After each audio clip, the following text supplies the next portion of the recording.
Good morning, SBC.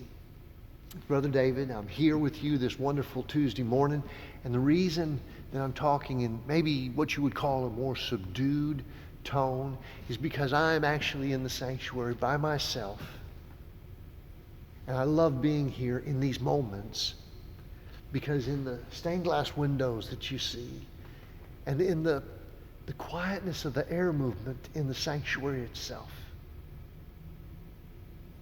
I feel God's presence, His quiet, gentle, but truly overwhelming presence. Now listen, we live in a ministry time period, and we live in a church time period, and we live in a culture that says if what you're doing isn't louder and faster, if it isn't causing a major scene in some way, shape, or form, well, then you're really falling short of what God intends. Church has to be loud and fast and lights and sound and kind of an attacking of the senses, if you will. But the truth is, when I'm in here in this quietness, I can hear God. I can sense God. Some of you might be feeling a little down and out because your life isn't as fast, it's not as loud, it's not as filled with glamour and lights like some others around you.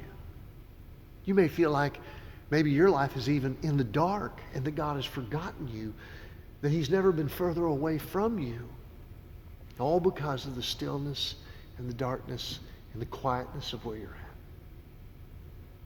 Don't let our culture lie to you. I have a passage over in Exodus chapter 33. Moses wants to see God. He wants to see all of God. He wants to see the pure, total picture of God. And God says, I'm going to let you get closer than anyone ever has before. I'm going to let you see more than anyone else has before. And so what He does is He actually shows, the Scripture says, the back of God. It's not His best side. But interestingly, the Scripture says this in chapter 33. It says that there was a place nearby on a rock where Moses was allowed to stand. And God states, then I will put you into the cleft of the rock and cover you with my hand until I have passed by. Then I will remove my hand, and you will see my back, but my face must not be seen. So here's Moses, and he's standing on this rock, and God takes him, and He places him in the cleft of the rock, meaning kind of a niche or a hole. And then He puts His hand over the hole. And so that means that Moses goes into the dark. He can't see God at all. That's the intention. God has placed His hand over the rock, or over the cleft, so that Moses cannot see God.